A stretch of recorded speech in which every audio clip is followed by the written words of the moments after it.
like we said, we're not financial advisors, but what's one coin you'd go long on, one you'd swing, and one that's high risk, high reward?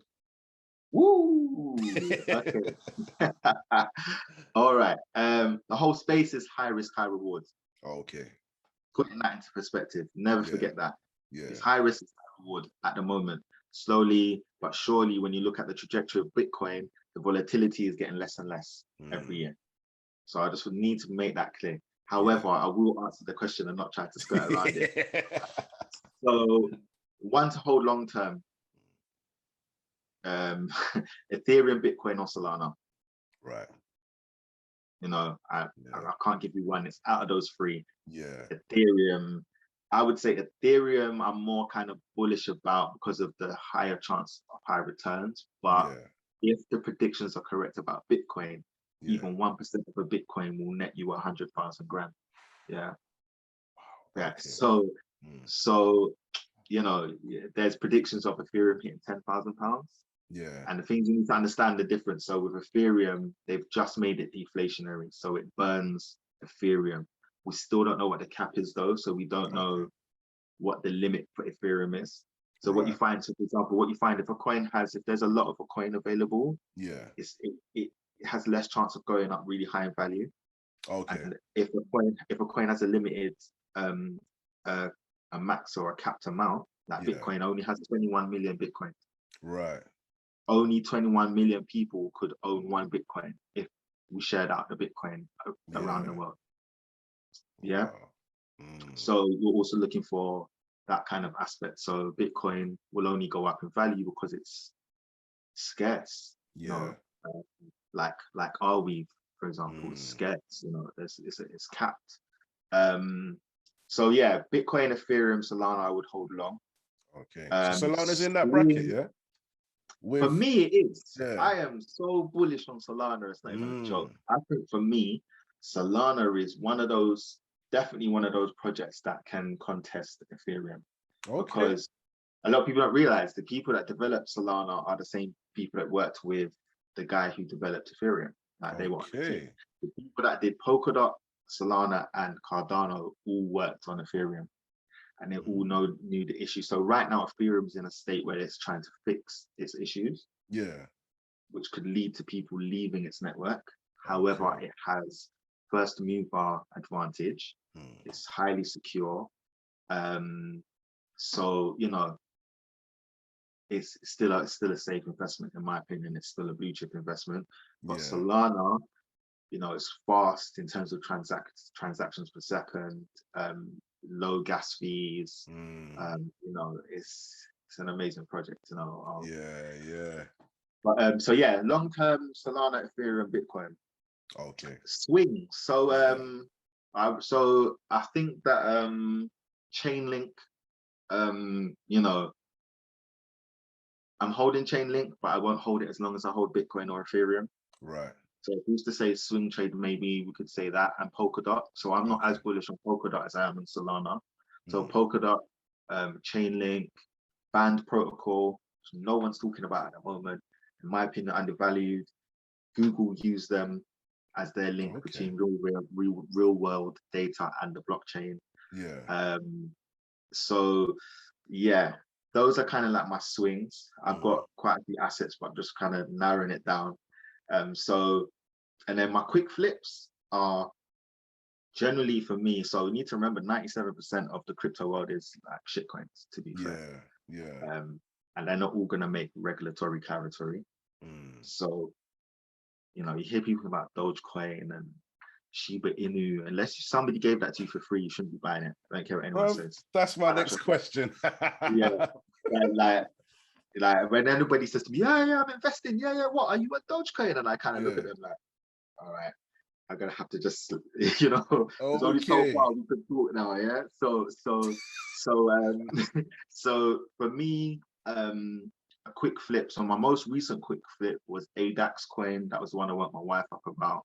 And if you don't want a gem, there will be another one. The 16th of September is when you'll be able to buy it. It is highly risky, but due to be high returns, and it's called kick.io, and it's built on the Cardano ecosystem. and it's about filtering out good projects for the Cardano ecosystem. That's what they're trying to develop. So don't worry, Jay. You know I'm about to drop it in the group and say, guys, I'll tell you, this is where you can buy it. This is how you buy it. And then I'll just hold that, and then I'll take my money. I won't hold it long term. So ADAX, for example, ADAX is a decentralized exchange.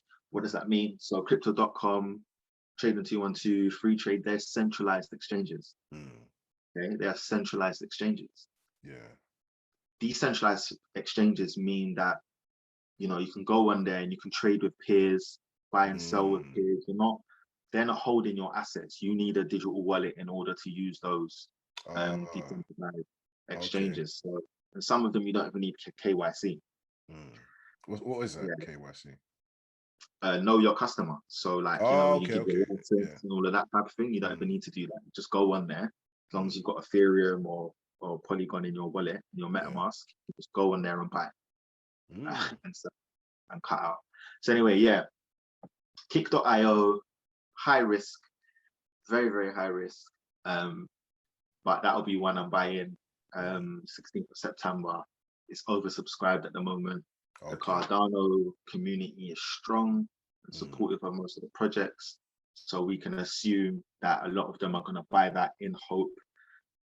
Because there's a lot of speculation in the crypto space, a lot of hype, a lot of retail investors get excited, a lot of tribalism, a lot of maxis, you know, die-hard Cardano fans where they won't own nothing except Cardano. It's the way, you know, and it's just kind of like, all right, I sold all my Ethereum for Cardano. And I'm like, well done. You're missing out. You're missing out. And, you know, you own Cardano, but not Solana. It shows how much you know. So Kick.io will be on X Markets Exchange. I'll send you more information, Jay. You know how we do. And I think you need to buy a minimum of £100 to be able to not only buy but also to withdraw it. So what I do is I buy it and then I withdraw and then I wait. But Kick.io, I don't think will go into any wallet. So I'll have to leave it on that exchange. They're based in Lithuania. So yeah, you know, not down the road. Not down the road, you know, there's, you know, so I'll just have to wait, but I'll put the money in and never invest more than you can afford to lose. I'm personally putting in profits I've made. You know, so it's not coming out my pocket. So a lot of my investment in crypto comes from profits I made from stocks and shares. That's kind of how I kind of run it. And then the profits I make from my crypto, I leave a portion aside for more reinvestment in crypto, but I take most of it and I'll buy like Microsoft or Apple, Nvidia, blue chip kind of stocks just to hold it and just let it do its thing. I like that, bro. Yeah, respect, bro. We're trying. Yeah, bro. Well, I already got your opinion on Shibu and Dogecoin, so no need to ask that. You know, people need to understand that if it's got an infinite supply, it's very unlikely that it's going to really moon how you want it to. It's greed that makes us buy something like that, because in our mind we're like, oh my gosh, it's going to do what Bitcoin did. Nothing's going to do what Bitcoin did or is going to do. If you really want to look for something that's going to moon, it needs to be a good project, good developers, but also it needs to have a maxed supply, a limited supply. Even 1 billion coins is still quite a lot. But if you find a coin that's got like 20 million, you know, 50 million, 60 million, you're looking good in terms of its scarcity, depending on the project, who's behind it, development, the roadmap, white paper, so on and so forth, like tokenomics and all the rest of it. But okay. All right. And I think this is my last one, bruv. I think I know the answer already, but what interests you more? No, it's not even what interests you more, but what's more beneficial to you? Dividend stocks or crypto staking?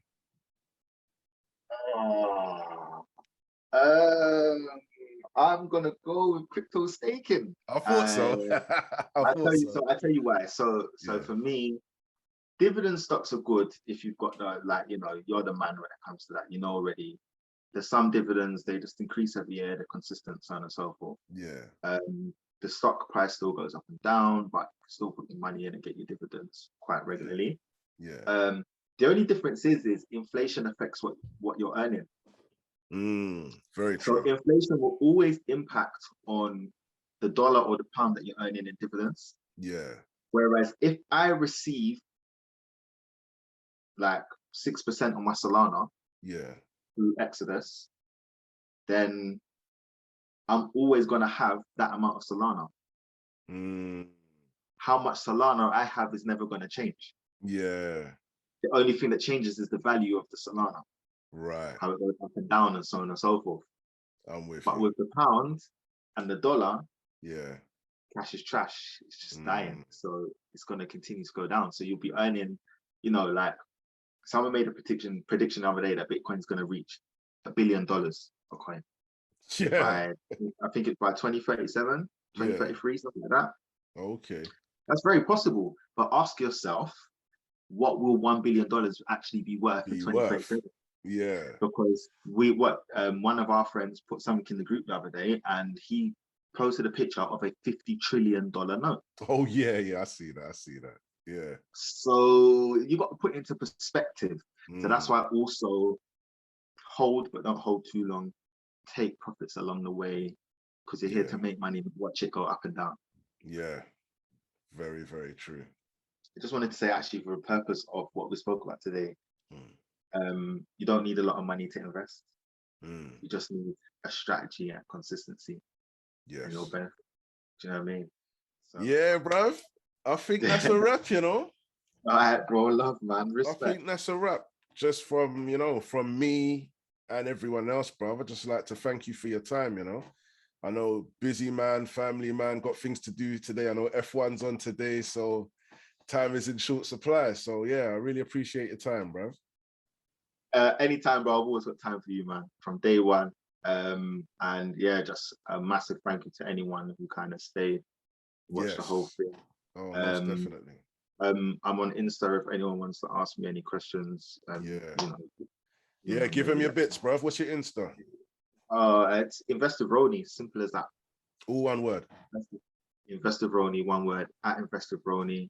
Any questions, feel free to ask me. What I generally do, what do you say, bro? You on Twitter as well, aren't you? I am on Twitter, Investor Rony. So I think I get enough questions on something, I'm happy to go and research it and check it out. You know, but yeah, man, Investor Rony. So as I said though, bro, grateful for your time today. Thanks for having me. And yeah, we'll do this another time. I'm gonna get you on the panel as well. I'm gonna pick your brain. You know what I mean, about the dividends? Yeah, man, you got the hook up with that. You know what I mean? So let's do it, bro. Thanks for having me, bro. I really appreciate it. And as you know, Formula One day, everybody knows where to find me when F1's on. Yeah, you don't know, bro. No calling. They can find me, but they can't find me. If you know what I'm saying. Phone ain't getting answered during those hours, bro. Yeah, exactly. I'd be looking at my phone when like, why are they ringing? Like, yeah. No time. It was like, come on. So yeah, it's the only time that I'm not researching stocks and shares and crypto and mining stocks and whatnot. So yeah, man. Love for today though, bro. I appreciate it. Yeah, man. Let's do it again soon, bro. Yeah.